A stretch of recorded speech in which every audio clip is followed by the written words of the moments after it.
23वां अध्याय कर्दम और देवहूति का विहार। श्री मैत्रेय जी ने कहा, विदुर जी, माता पिता के चले जाने पर पति के अभिप्राय को समझ लेने में कुशल साध्वी देवहूति कर्दम जी की प्रतिदिन प्रेम पूर्वक सेवा करने लगी। ठीक उसी तरह जैसे श्री पार्वती जी भगवान शंकर की सेवा करती हैं। उसने काम वासना, दंभ, द्वेष, लोभ, पाप और मद का त्याग कर बड़ी सावधानी और लगन के साथ सेवा में तत्पर रहकर विश्वास, पवित्रता, गौरव, संयम, शुश्रूषा, प्रेम और मधुर भाषण आदि गुणों से अपने परम तेजस्वी पतिदेव को संतुष्ट कर लिया। देवहूति समझती थी कि मेरे पतिदेव दैव से भी बढ़कर हैं, इसलिए वह उनसे बड़ी बड़ी आशाएं रखकर उनकी सेवा में लगी रहती थी। इस प्रकार बहुत दिनों तक अपना अनुवर्तन करने वाली उस मनुपुत्री को व्रतादि का पालन करने से दुर्बल हुई देख देवर्षि श्रेष्ठ कर्दम को दयावश कुछ खेद हुआ और उन्होंने उससे प्रेम गदगद वाणी में कहा। कर्दम जी बोले, मनुनंदिनी, तुमने मेरा बड़ा आदर किया है। मैं तुम्हारी उत्तम सेवा और परम भक्ति से बहुत संतुष्ट हूं। सभी देहधारियों को अपना शरीर बहुत प्रिय एवं आदर की वस्तु होता है, किंतु तुमने मेरी सेवा के आगे उसके क्षीण होने की भी कोई परवाह नहीं की। अतः अपने धर्म का पालन करते रहने से मुझे तप, समाधि, उपासना और योग के द्वारा जो भय और शोक से रहित भगवत प्रसाद स्वरूप विभूतियां प्राप्त हुई हैं, उन पर मेरी सेवा के प्रभाव से अब तुम्हारा भी अधिकार हो गया है। मैं तुम्हें दिव्य दृष्टि प्रदान करता हूं, उसके द्वारा तुम उन्हें देखो। अन्य जितने भी भोग हैं वे तो भगवान श्री हरि के भ्रिकुटी विलास मात्र से नष्ट हो जाते हैं, अतः वे इनके आगे कुछ भी नहीं है। तुम मेरी सेवा से भी कृतार्थ हो गई हो। अपने पातिव्रत धर्म का पालन करने से तुम्हें ये दिव्य भोग प्राप्त हो गए हैं, तुम इन्हें भोग सकती हो। हम राजा हैं, हमें सब कुछ सुलभ है। इस प्रकार जो अभिमान आदि विकार हैं, उनके रहते हुए मनुष्यों को इन दिव्य भोगों की प्राप्ति होनी कठिन है। कर्दम जी के इस प्रकार कहने से अपने पतिदेव को संपूर्ण योग माया और विद्याओं में कुशल जानकर उस अबला की सारी चिंता जाती रही। उसका मुख किंचित संकोच भरी चितवन और मधुर मुस्कान से खिल उठा और वह विनय एवं प्रेम से गदगद वाणी में इस प्रकार कहने लगी। देवहूति ने कहा, द्विज श्रेष्ठ स्वामिन, मैं यह जानती हूं कि कभी निष्फल न होने वाली योग शक्ति और त्रिगुणात्मिका माया पर अधिकार रखने वाले आपको ये सब ऐश्वर्य प्राप्त हैं, किंतु प्रभु, आपने विवाह के समय जो प्रतिज्ञा की थी कि गर्भाधान होने तक मैं तुम्हारे साथ गृहस्थ सुख का उपभोग करूंगा, उसकी अपूर्ति होनी चाहिए, क्योंकि श्रेष्ठ पति के द्वारा संतान प्राप्त होना पतिव्रता स्त्री के लिए महान लाभ है।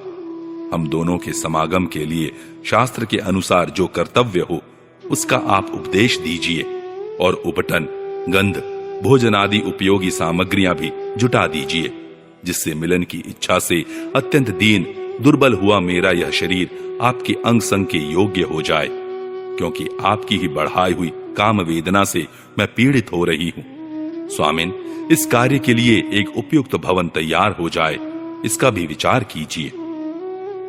मैत्रेय जी कहते हैं, विदुर जी, कर्दम मुनि ने अपनी प्रिया की इच्छा पूर्ण करने के लिए उसी समय योग में स्थित होकर एक विमान रचा जो इच्छानुसार सर्वत्र जा सकता था। यह विमान सब प्रकार के इच्छित भोग सुख प्रदान करने वाला, अत्यंत सुंदर, सब प्रकार के रत्नों से युक्त, सब संपत्तियों की उत्तरोत्तर वृद्धि से संपन्न तथा मणिमय खंभों से सुशोभित था। वह सभी ऋतुओं में सुखदायक था और उसमें जहां तहां सब प्रकार की दिव्य सामग्रियां रखी हुई थी तथा उसे चित्र विचित्र रेशमी झंडियों और पताकाओं से खूब सजाया गया था, जिन पर भ्रमरगण मधुर गुंजार कर रहे थे। ऐसे रंग बिरंगे पुष्पों की मालाओं से तथा अनेक प्रकार के सूती और रेशमी वस्त्रों से वह अत्यंत शोभायमान हो रहा था। एक के ऊपर एक बनाए हुए कमरों में अलग अलग रखी हुई शैया, पलंग, पंखे और आसनों के कारण वह बड़ा सुंदर जान पड़ता था। जहां तहां दीवारों में की हुई शिल्प रचना से उसकी अपूर्व शोभा हो रही थी। उसमें पन्ने का फर्श था और बैठने के लिए मूंगे की वेदियां बनाई गई थी। मूंगे की ही देहलियां थी। उसके द्वारों में हीरे के किवाड़ थे तथा इंद्रनील मणि के शिखरों पर सोने के कलश रखे हुए थे। उसकी हीरे की दीवारों में बढ़िया लाल जड़े हुए थे, जो ऐसे जान पड़ते थे मानो विमान की आंखें हों, तथा उसे रंग बिरंगे चंदोवे और बहुमूल्य सुनहरी बंधनवारों से सजाया गया था। उस विमान में जहां तहां कृत्रिम हंस और कबूतर आदि पक्षी बनाए गए थे, जो बिल्कुल सजीव से मालूम पड़ते थे। उन्हें अपना सजातीय समझकर बहुत से हंस और कबूतर उनके पास बैठ बैठकर अपनी बोली बोलते थे।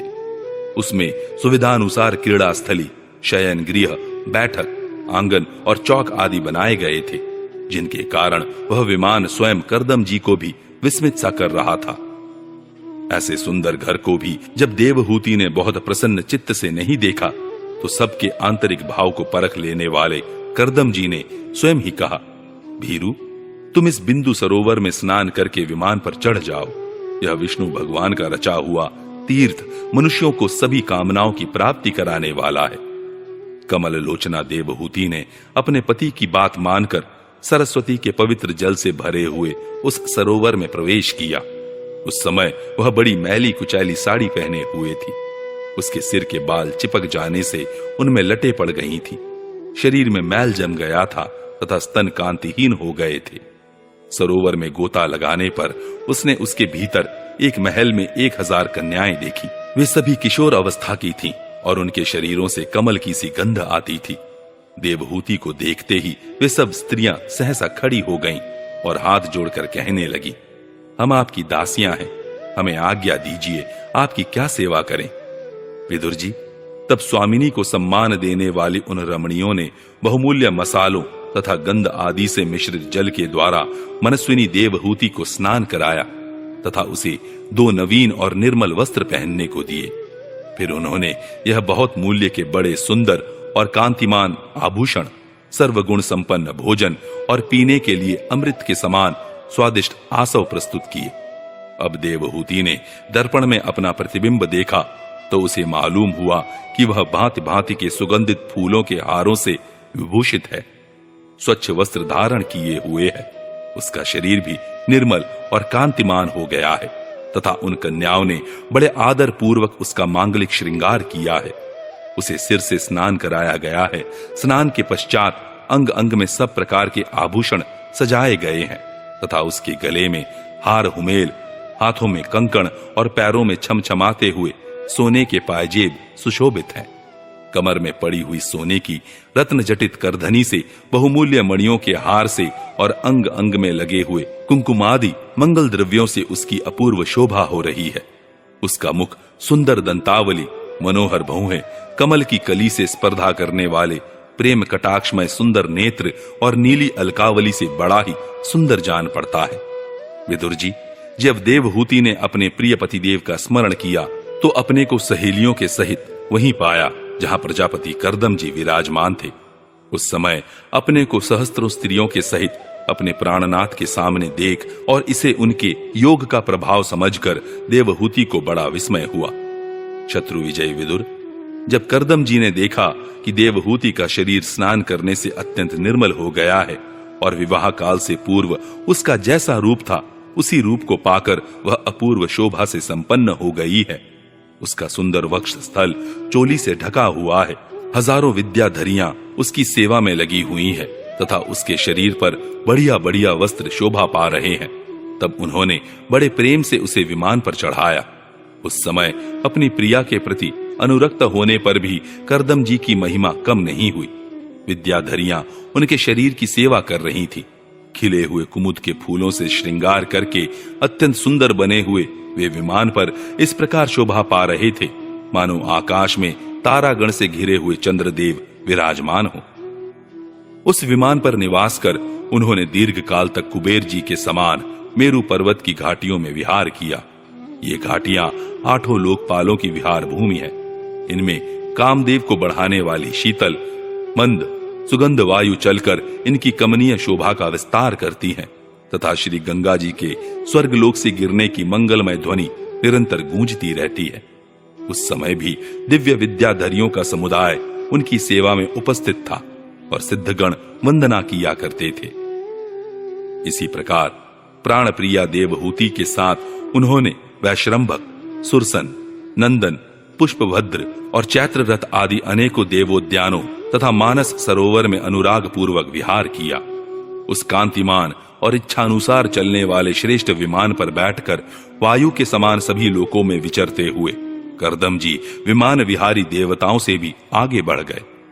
विदुर जी, जिन्होंने भगवान के भवभयहारी पवित्र पाद पद्मों का आश्रय लिया है, उन धीर पुरुषों के लिए कौन सी वस्तु या शक्ति दुर्लभ है। इस प्रकार महायोगी करदम जी यह सारा भूमंडल, जो द्वीप वर्ष आदि की विचित्र रचना के कारण बड़ा आश्चर्यमय प्रतीत होता है, अपनी प्रिया को दिखाकर अपने आश्रम को लौट आए। फिर उन्होंने अपने को 9 रूपों में विभक्त कर रतिसुख के लिए अत्यंत उत्सुक मनुकुमारी देवहूति को आनंदित करते हुए उसके साथ बहुत वर्षों तक विहार किया, किंतु उनका इतना लंबा समय एक मुहूर्त के समान बीत गया। उस विमान में रतिसुख को बढ़ाने वाली बड़ी सुंदर शैया का आश्रय ले अपने परम रूपवान प्रियतम के साथ रहती हुई देवहूति को इतना काल कुछ भी न जान पड़ा। इस प्रकार उस कामासक्त दंपति को अपने योग बल से सैकड़ों वर्षों तक विहार करते हुए भी वह काल बहुत थोड़े समय के समान निकल गया। आत्मज्ञानी करदम जी सब प्रकार के संकल्पों को जानते थे, अतः देवहूति को संतान प्राप्ति के लिए उत्सुक देख तथा भगवान के आदेश को स्मरण कर उन्होंने अपने स्वरूप के 9 विभाग किए तथा कन्याओं की उत्पत्ति के लिए एकाग्र चित्त से अर्धांग रूप में अपनी पत्नी की भावना करते हुए उसके गर्भ में वीर्य स्थापित किया। इससे देवहूति के एक ही साथ 9 कन्याएं पैदा हुई। वे सभी सर्वांग सुंदरी थी और उनके शरीर से लाल कमल की सी सुगंध निकलती थी। इसी समय शुद्ध स्वभाव वाली सती देवहूति ने देखा कि पूर्व प्रतिज्ञा के अनुसार उसके पतिदेव संन्यास आश्रम ग्रहण करके वन को जाना चाहते हैं, तो उसने अपने आंसुओं को रोककर ऊपर से मुस्कुराते हुए व्याकुल एवं संतप्त हृदय से धीरे धीरे अति मधुर वाणी में कहा। उस समय वह सिर नीचा किए हुए अपने नखमणि मंडित चरण कमल से पृथ्वी को कुरेद रही थी। देवहूति ने कहा, भगवान, आपने जो कुछ प्रतिज्ञा की थी वह सब तो पूर्णतः निभा दी, तो भी मैं आपकी शरणागत हूं, अतः आप मुझे अभयदान और दीजिए। ब्रह्मन, इन कन्याओं के लिए योग्य वर खोजने पड़ेंगे और आपके वन को चले जाने के बाद मेरे जन्म मरण रूप शोक को दूर करने के लिए भी कोई होना चाहिए। प्रभु, अब तक परमात्मा से विमुख रहकर मेरा जो समय इंद्रिय सुख भोगने में बीता है वह तो निरर्थक ही गया। आपके परम प्रभाव को न जानने के कारण ही मैंने इंद्रियों के विषयों में आसक्त रहकर आपसे अनुराग किया। तथापि यह भी मेरे संसार भय को दूर करने वाला ही होना चाहिए। अज्ञानवश असत पुरुषों के साथ किया हुआ जो संग संसार बंधन का कारण होता है, वही सत्पुरुषों के साथ किए जाने पर असंगता प्रदान करता है। संसार में जिस पुरुष के कर्मों से न तो धर्म का संपादन होता है, न वैराग्य उत्पन्न होता है और न भगवान की सेवा ही संपन्न होती है, वह पुरुष जीते ही मुर्दे के समान है।